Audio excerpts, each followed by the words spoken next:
मुल्की सियासी मंजरनामे में बड़ी पेशरफ। स्पीकर कौमी असम्बली एयाज सादिक ने हुकूमत और अपोजिशन के दरमियान मुज़ाकरात के लिए अपनी खिदमात पेश कर दी। वीडियो बयान में कहा कि सियासी इशू समेत किसी भी मामले पर मुज़ाकरात में किरदार अदा करने को तैयार हूँ। कल शेर अफजल मरवत, ख्वाजा आसिफ और राना सनाउल्लाह की बातें सुनी। स्पीकर का दफ्तर और घर हुकूमत और अपोजिशन का है। स्पीकर के दरवाजे हर वक्त अपने मेंबरान के लिए खुले रहते हैं। मेरा दफ्तर और घर 24 घंटे खुला है। हुकूमत और अपोजिशन तल्खी खत्म करने, मुल्की मफादात पर बात करना चाहें तो आ जाएं। मौसमियाती तब्दीली, सूबों की खुद मुख्तारी समेत कई दीगर इशूज हैं जिन पर बात करनी चाहिए। जब तक मैं स्पीकर हूँ कोई कमी आने नहीं दूंगा। मेरे लिए हुकूमत और अपोजिशन के अरकान काबिल एहतराम हैं। जब तक बानी पीटीआई और साथी रिहा नहीं होते इजलास का हिस्सा नहीं बनेंगे। अपोजिशन का कौमी असम्बली इजलास से वॉकआउट। उमर अयूब ने कहा कि हमारे मेंबरान को धमकियां मिल रही हैं। पंजाब के साथियों के डेरों पर छापे मारे जा रहे हैं। जख्मी वर्करों की लिस्ट नहीं दी जा रही। खुर्शीद शाह खुसूसी कमेटी की सरबराही कर रहे हैं। वो इजलास नहीं बुलाया गया।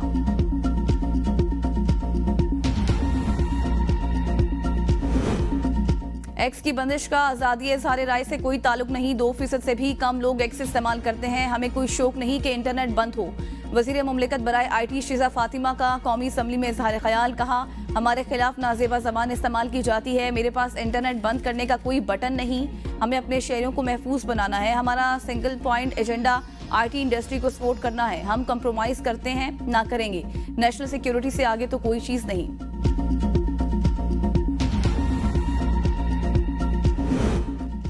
वज़ीर-ए-आज़म मोहम्मद शहबाज शरीफ 3 रोज़ा सरकारी दौरे पर मिस्र रवाना। वज़ीर-ए-आज़म काहिरा में आइंदा कल की मईशत के लिए नौजवानों, छोटों और दरमियाने तबके के कारोबार में सरमायाकारी के मौजू पर मुनक़्क़िदा तरक्की पजीर ममालिक के सरबराही इजलास में शिरकत करेंगे।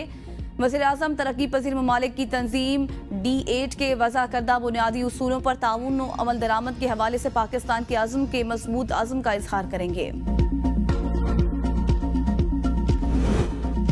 यूनान कश्ती हादसे में लापता 35 पाकिस्तानियों के बचने की उम्मीदें दम तोड़ गई। रेस्क्यू ऑपरेशन जारी। जहां भाग 5 में से 4 पाकिस्तानियों की शनाख्त। सुफियान, रहमान अली, हाजी अहमद और आबिद शामिल। ताल्लुक सियालकोट, गुजरात और मंडी बाउदीन से है।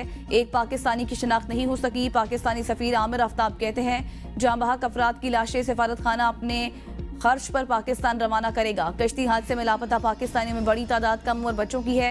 तफसीलात के मुताबिक हादसे के शिकार तमाम कश्तियां लीबिया के इलाके तबरूक से रवाना हुई। पहली कश्ती में 6 पाकिस्तानियों समेत 45 अफराद सवार थे। तमाम अफराद को रेस्क्यू कर लिया गया। दूसरी कश्ती में 5 पाकिस्तानियों समेत 47 अफराद सवार थे जो बाहिफाजत बचा लिए गए। तीसरी कश्ती में 83 अफराद सवार थे जिनमें से 76 पाकिस्तानी, 3 बांग्लादेशी, 2 मिस्री और 2 सूडानी शामिल थे। तीसरी कश्ती के 39 अफराद ताहाल लापता, 35 पाकिस्तानी भी शामिल हैं। बचने की उम्मीदें मादूम। महंगी बिजली इस्तेमाल करने वाले सार्फिन के लिए खुशखबरी। मार्च 2025 तक बिजली 12 रुपए फी यूनिट सस्ती करने की तैयारी। हुकूमत ने हिकमत अमली बना ली। CPEC और सरकारी पावर प्लांट्स के कर्जों की रीप्रोफाइल की जाएगी। जराये का कहना है कि बिजली के बिलों पर टैक्सेस को कम करने के तरीकाकार को फरवरी 2025 तक मुकम्मल कर लिया जाएगा। DGIPP, सरकारी बिजली घरों और शमसी ओपन बिजली के मनसूबों से मुज़ाकरात मुकम्मल किए जाएंगे। बिजली आमदन में होने वाली कमी का इंतजाम मईशत के दीगर सेक्टर से पूरा किया जाएगा। ज़राए के मुताबिक मुतादिद IPPs के साथ मुआहदे खत्म करके पावर टैरिफ को 3 रुपए फी यूनिट तक कम किया जा सकता है। कर्ज की रीप्रोफाइलिंग से टैरिफ को मजीद 4 रुपए फी यूनिट कम किया जा सकेगा। बिजली बिलों पर टैक्स कम करके 5 रुपए फी यूनिट तक कमी मुमकिन होगी। कमी से ऑफ पैक टैरिफ कम होकर 29.68 रुपए फी यूनिट, पैक ओवर टैरिफ 36 रुपए फी यूनिट तक कम हो जाएगा। जुल्फिकार अली भुट्टो केस में ट्रायल और एपलेट कोर्ट ने फेयर ट्रायल के तकाजे पूरे नहीं किए। इस वक्त की गैर मामूली सियासी फजा में दबाव ने इंसाफ के अमल को मुतासिर किया। ये सब अदालती आज़ादी की नजरियात से मुतसादिम था। आईनी तर्ज हुक्मरानी से इनखराब सियासी मुकदमात में अदालती कार्रवाइयों पर गैर ज़रूरी असर डालता है। Chief justice Pakistan justice Yahya Afridi का इजाफी नोट जारी। कहा, ये रेफरेंस शायद हमारे सामने ना आता मगर कुछ वाक़यात इसका मौजब बने। जस्टिस नसीम हसन शाह के इंटरव्यू के कुछ नुकात को एड्रेस करना जरूरी है। जस्टिस दुराब पटेल, जस्टिस मोहम्मद हलीम और जस्टिस सफदर शाह ने जुर्रतमंदाना इख्तलाफ किया।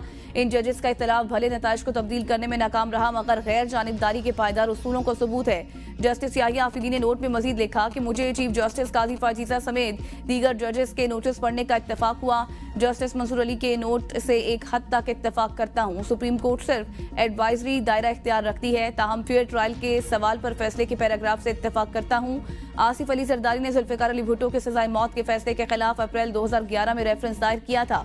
सुप्रीम कोर्ट ने रवां साल 6 मार्च को 44 साल की ताखीर के बाद ये तस्लीम करते हुए एक तारीखी गलती को दुरुस्त किया कि जुल्फिकार अली भुट्टो के कत्ल का मुकदमा गैर मुनसिफाना था और ट्रायल कोर्ट और अपीलेट अदालत की जानिब से फेयर ट्रायल तकाजों को पूरा नहीं किया गया।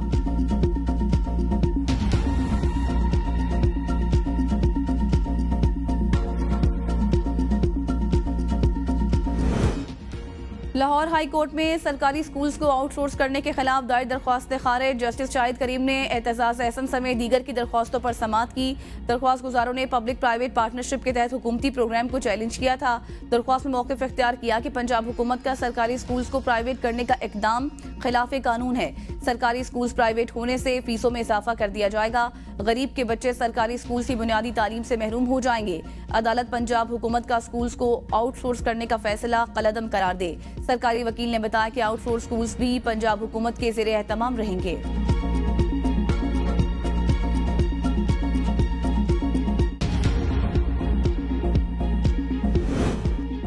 पंजाब असम्बली में गैर कानूनी भर्तियों का मामला। एंटी करप्शन कोर्ट में समाअत। मोहम्मद खान भट्टी की हाजिरी मुआफी की दरख्वास्त जमा। परवेज इलाही ने बताया कि बीमार हूँ, 3 पसलियां अभी तक फ्रैक्चर हैं। अदालत ने रिमार्क्स दिए कि फर्द जुर्म लगानी जरूरी है। मोहम्मद खान भट्टी के पेश न होने पर सरकारी और वकील सफाई में तकरार। अदालत का आइंदा समाअत पर तमाम मुल्जिमान को पेश होने का हुक्म। समाअत 8 जनवरी तक के लिए मुलतवी कर दी गई।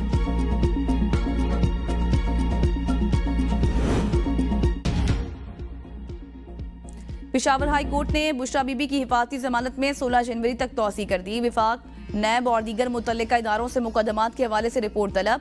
बुशरा बीबी की मुकदमात की तफसील के लिए दायर दरख्वास्त पर समाअत जस्टिस साहबजादा असदुल्ला और जस्टिस वकार अहमद ने की। डिप्टी अटॉर्नी जनरल ने कहा कि इस दरख्वास्त के काबिल समाअत पर सवालात हैं। ठीक है, आप अगली पेशी पर अदालत को इस हवाले से आगाह कर दें। जस्टिस साहबजादा असद के रिमार्क्स। दरख्वास्त पर मजीद समाअत 16 जनवरी तक के लिए मुलतवी कर दी गई। पाकिस्तानी नयाद बच्ची को बरतानिया में इंसाफ मिल गया। 10 साला सारा शरीफ के कत्ल में मुलव्वस वालिदैन को सजा सुना दी गई। वालिद इरफान शरीफ और सुतेली वालिदा बिनिश बतूल को उम्र कैद। सारा शरीफ के चचा फैसल मलिक को 16 साल कैद की सजा। जज ने कहा कि वालिद इरफान शरीफ को कम से कम 40 साल जेल में गुजारना पड़ेंगे। बिनिश बतूल को कम से कम 33 साल जेल में गुजारना होंगे। सजा का कम से कम वक्त खत्म होने के बाद भी रिहाई की गारंटी नहीं। कम से कम सजा का वक्त खत्म होने के बाद पेरोल फैसला करेगा। जेल से रिहा होने के बाद सारी उम्र बिनिश और इरफान लाइसेंस पर रहेंगे। मरने तक लाइसेंस की खिलाफ वर्जी की तो दोबारा जेल में डाल दिया जाएगा। बिनिश बतूल को पहले भी फ्रॉड के केस में सजा हो चुकी। मुल्जिमान को जेहलम से गिरफ्तार किया गया था। जालिम बाप के हाथों कत्ल होने वाली मासूम सारा की आवाज में जादू था। 10 साला सारा स्टेज पर अपने फन का मुजाहरा करना चाहती थी। सारा प्रोग्राम एक्स फैक्टर में जाने की ख्वाहिशमंद थी।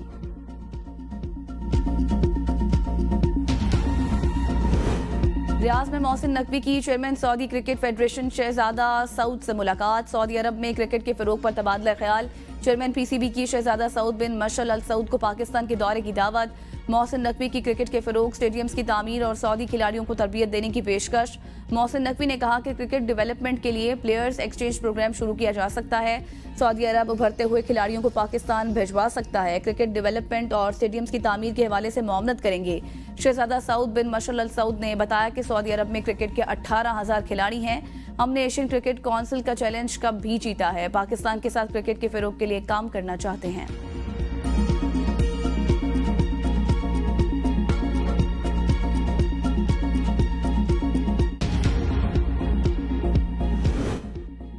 काश्तकार भाइयों को सलाम। किसानों की खिदमत में कोई कसर नहीं छोड़ी। किसान दिन रात जमीन के सीने से अनाज उगाकर हमारी ग़िज़ाई ज़रूरियात पूरी करते हैं। वज़ीर आला पंजाब मरीम नवाज का किसानों के कौमी दिन पर पैगाम। कहा किसान की तरक्की और आसानी के लिए हुकूमत पंजाब ज़राअत के शोबे को मैकनाइज कर रही है। किसानों की खुशहाली के लिए किसान कार्ड का इजरा किया। काश्तकारों को पैदावारी कर्जे दिए जा रहे हैं। काश्तकार किसान कार्ड से अरबों रुपए के खाद, बीज और दीगर ज़रूरी मदाखिल खरीद रहे हैं। ज़रूरी मैकेनाइजेशन के जरिए किसानों को तरक्की और खुशहाली की राह पर गामजन कर रहे हैं। किसान को बिलासूद आसान अकसात पर ग्रीन ट्रैक्टर्स फराहम किए जा रहे हैं। ज़रूरी ट्यूबवेल्स को शमसी तवानाई पर मुंतकिल करने के प्रोजेक्ट पर काम तेजी से जारी है। ज़राअत, मवेशी बानी और दही मईशत को नई बुलंदियों पर ले जाएंगे।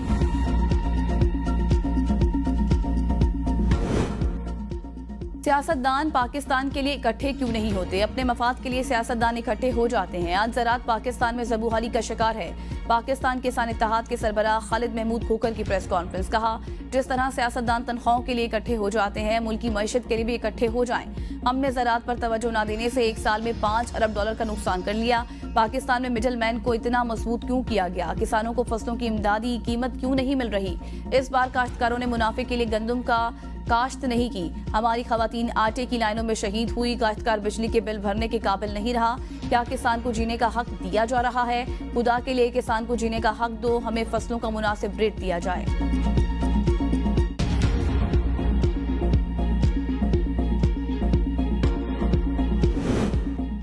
80,000 करोड़ टीके की करप्शन। बांग्लादेशी इंसदादी बदउनवानी कमीशन का साबिक वज़ीर आज़म शेख हसीना वाजिद और उनके खानदान के खिलाफ तहकीकात का फैसला।